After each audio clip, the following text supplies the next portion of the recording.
So 2023 is drawing to a close, and that means I've got to do all the budgeting for the year and see how much money I made, and that is all in my pocket. This holds the answers to how much money I made or lost, what did well, what didn't do well, and I'm going to go through it with you. I wish I could pay for the planes to stop flying over. But yeah, I'm going to tell you how my chicken farm with, I think, just under 100 chickens went for the year.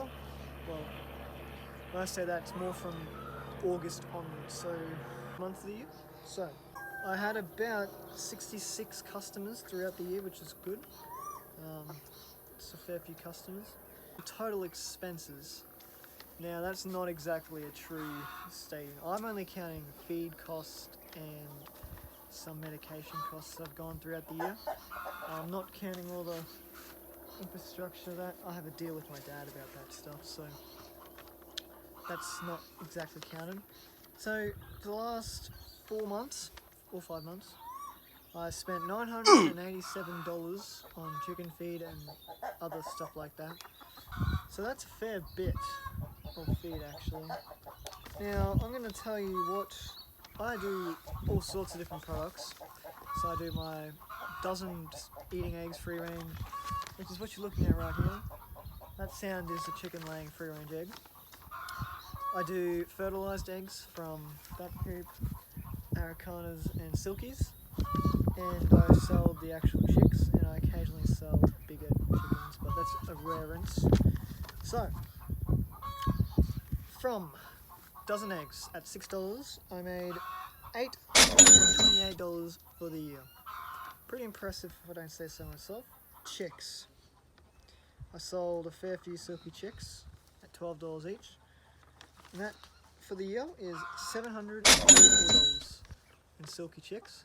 So a bit less than my eggs, which is kind. I also sold some bigger version silky chicks which didn't need heat anymore. I got $60 from that. Pointer lays. I sold 3 pointer lays for the year.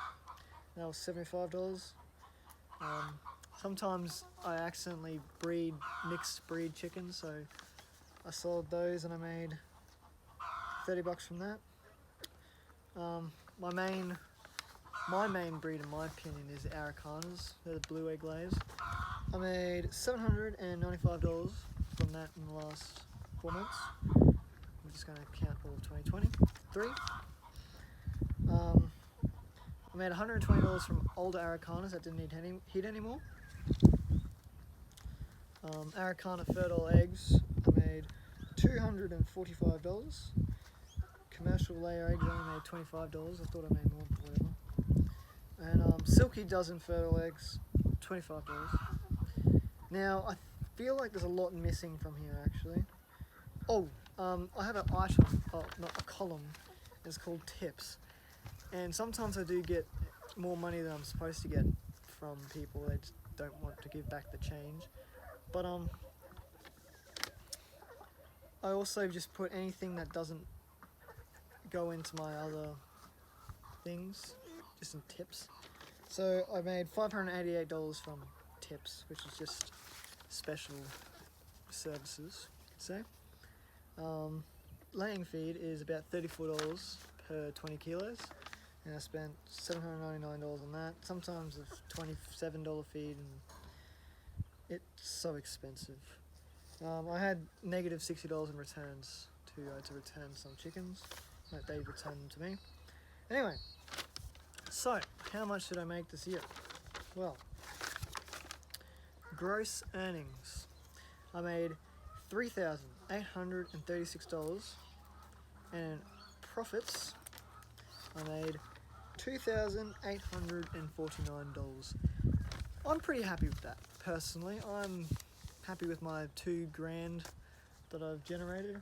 I like the chicken, so I'd probably come here for free anyway, but I'm getting money, so definitely a happy chappy. And I don't actually know what to spend it on. I don't really spend much, I just put it straight back in the business. So yeah, I'm happy with that. You're probably going, wow, what a waste of time, it's not worth the energy, and I guess it probably is not worth the energy, but this is its first year at the chicken farm.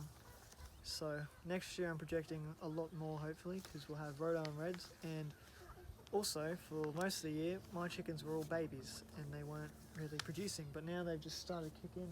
Like, yeah, for a while there I was getting 8, 12 eggs a day from there. Now I'm getting 22, so that's pretty good. And the Araucanas have picked up too, and the Silkies are all plucky at the moment, so not making much money from there. But next year I'd like to make maybe a 10 grand year in gross. I'm not sure how much of that will be profit, but I think it's possible because we'll have the whole year instead of just 4 months. But yeah, my Rhode Island Reds are getting added, so that'll bring a lot more money in. I'm also, depending on how many eggs I start to get, I might buy a bigger, better incubator. One of those, I forgot what it's called. I'll put a picture on the screen of it. So that will be my next big purchase, probably, hopefully. And yeah, I do also need to get some more chickens, actually. I really want to scale my eggs, maybe. And I'm also looking at doing meat chickens, but not for the business, just for the family and stuff. So, yes, I hope that inspires you or gives you a bit of an idea if you want to start your own chicken farm. If you're American, I'd just, be warned that the Australian dollar is different and the Australian economic climate is different to the American one, so chickens might go for more or less and chicken feed might go for more or less. So that some of my things might not make sense to you, but it's what it is here. For example, here I could charge up to $15 for a day-old chicken, unsexed, unvaccinated. Whereas in America, I'm not entirely sure how much I'll be able to charge. Some people say just $5 for a chick, which doesn't sound very good to me from a business standpoint, but yeah. So I'm also interested in scaling my fertile eggs operation too. I'd like to maybe get some postage going, just so I have, instead of 100,000 people in a 100-kilometre radius of me, I'll have 25 million people in the whole country. So that is the goal. But I kind of wish the chickens were outside, but it's really hot today, so they're not. But if you enjoyed that, smash like, subscribe. It's Christmas soon, so I'll be taking a break from YouTube, probably after Christmas Day. I think I'll upload on Christmas Day, maybe, I'm not sure. And then I'll upload on the very first minute of the new year, just like as a recap for this year. And then I don't know when I'll come back from that, but yeah. So I'll see you in the next episode. Get excited for Christmas. Get excited for New Year chickens. Goodbye.